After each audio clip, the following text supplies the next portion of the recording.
यदि आपने कोई प्लॉट परचेज़ किया है, उसका भले ही 14380 हो या 14380 नहीं है, उस पर आपने मकान निर्माण कर लिया है, तो ये वीडियो आपके लिए बेहद ज़रूरी है। आप वीडियो में देख सकते हैं कि देखिए पुलिस और प्रशासन द्वारा जो है मकान पर बुलडोज़र चलाया जा रहा है और यही नहीं, आस-पास के कई मकानों पर, कई पूरी कॉलोनी पर जो है मकान तोड़े जा रहे हैं, ठीक है? पूरा बुलडोज़र चला, आप देख सकते हैं।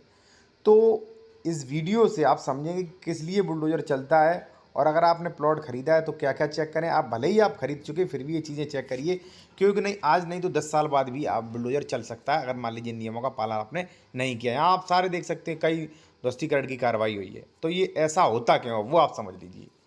सबसे पहले कोर्ट ऑर्डर्स देखिए, कई कोर्ट ऑर्डर्स मेरे सामने आ रहे हैं। देखिए यहाँ पे आप देख सकते हैं कि यहाँ पे ग्राम, परगना, तहसील, जनपद लखनऊ, यहाँ पे स्पष्ट लिखा है खाता संख्या 0160 की खसरा संख्या 384 पूर्व नामांतरण आदेश पारित जो किए गए थे वो निरस्त किए जाते हैं और जमीन राज्य सरकार में लगाई जाती है।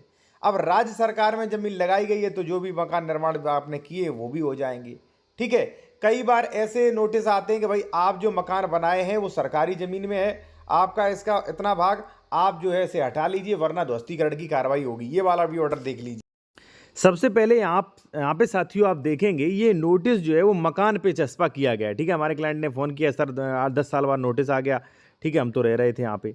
अब देखिए यहाँ पे क्या लिखा है, ग्राम का नाम दिया गया है, यहाँ पे लिखा है गाटा संख्या 463, ठीक है। यहाँ पे हेक्टेयर में स्थित है जो कि राजस्व अभिलेखों में इमारती लकड़ी के वन के रूप में दर्ज है, यानी कि वन के रूप में दर्ज है ये जमीन। आप 2 सप्ताह के अंदर निर्माण हटाना सुनिश्चित करें। अब नोटिस आ गया 10 साल बाद। तो भाई आपने कोई ज़मीन खरीद रखी है या खरीद रहे हैं तो कैसे चेक करें ज़मीन सही है कि नहीं, भविष्य में कोई दिक्कत नहीं आएगी, ठीक है। और मैं एक चीज़ और कहूँगा, अगर आप किसी मैटर पर कंसल्टेशन लेना चाह रहे हैं, ज़मीन खरीद चुके हैं या खरीदना चाह रहे हैं, उसका डॉक्यूमेंट चेक करवाना चाह रहे हैं कि भाई डबल रजिस्ट्री अंश से अधिक विक्रय 14380 ज़मीन सरकारी तो नहीं, कोई केसेस तो नहीं चल रहे, तो हमारा कॉन्टैक्ट नंबर वीडियो के डिस्क्रिप्शन में मिल जाएगा, आप चेक भी करवा सकते हैं।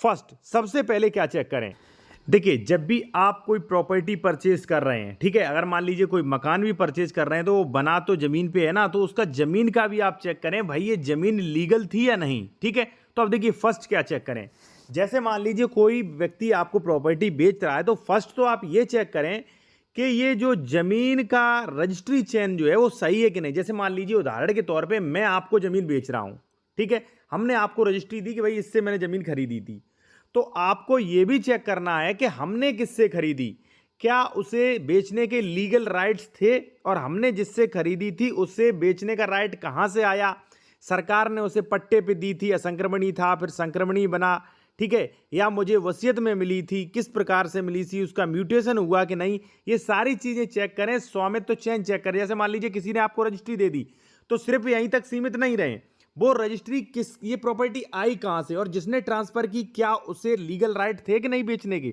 ठीक है, वो भी चेक करें। तो पूरा स्वामित्व चेन, ठीक है। और मैं अगर बेच रहा हूं तो मेरा अंश भी चेक करें आप कि इसका कितना शेयर हो रहा है, ठीक है। मैंने कहा कि अगर मान लीजिए कोई कानूनी सलाह लेना चाहे, कोई डॉक्यूमेंट चेक कराना चाहे तो कॉन्टैक्ट नंबर हमारा वीडियो के डिस्क्रिप्शन में मिल जाएगा, ठीक है।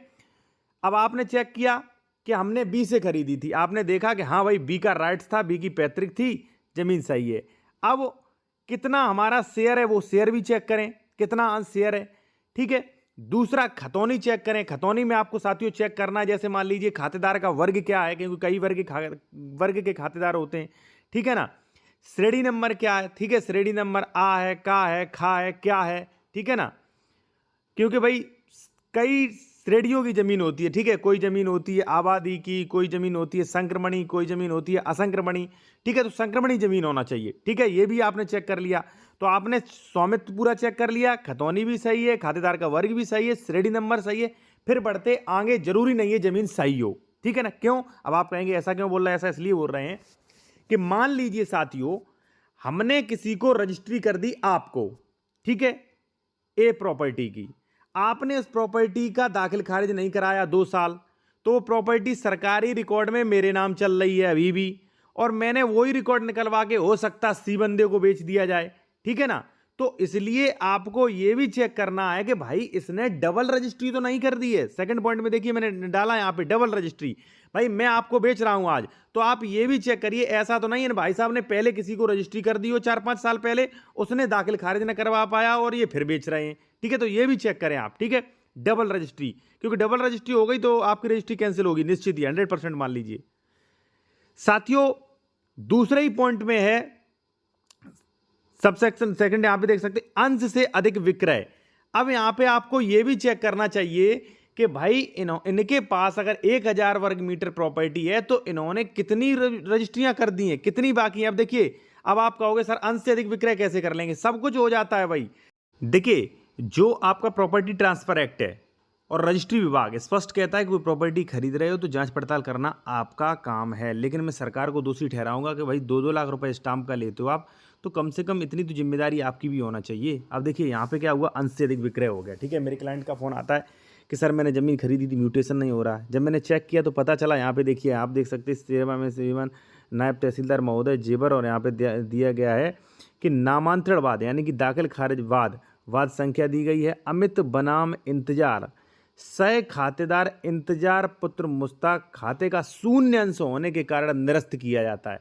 अब देखिए हुआ क्या, मैंने 1000 वर्ग मीटर ज़मीन खरीदी थी। ठीक है, मैंने 100 वर्ग मीटर के 10 प्लॉट बेच दिए। अब म्यूटेशन वगैरह तो उन्होंने कराया नहीं, मैंने 1100 वर्ग मीटर ज़मीन बेच दी। जब लास्ट वाला म्यूटेशन कराने गया तो म्यूटेशन हुआ नहीं, और म्यूटेशन होना भी नहीं चाहिए क्योंकि भाई 1000 वर्ग मीटर आपके पास ज़मीन थी और रजिस्ट्री कर दी आपने 1100 वर्ग मीटर की। अब आप कहोगे साहब रजिस्ट्री ऑफिस क्या कर रहा है, रजिस्ट्री ऑफिस कुछ नहीं कर रहा है, आप अपना खुद चेक करो। ठीक है ना, तो भाई हो गया ना, अब लास्ट वाले का पूरा पैसा बर्बाद हुआ ना। तो ये भी चेक करें भाई कि अंश से अधिक विक्रय तो नहीं हो रहा। फिर चेक करें साथियों इस पर कोई लोन तो नहीं है। ठीक है, थर्ड क्या चेक करें वो भी मैं आपको बता दूं। ठीक है, थर्ड चेक करें साथियों राजस्व नक्शा।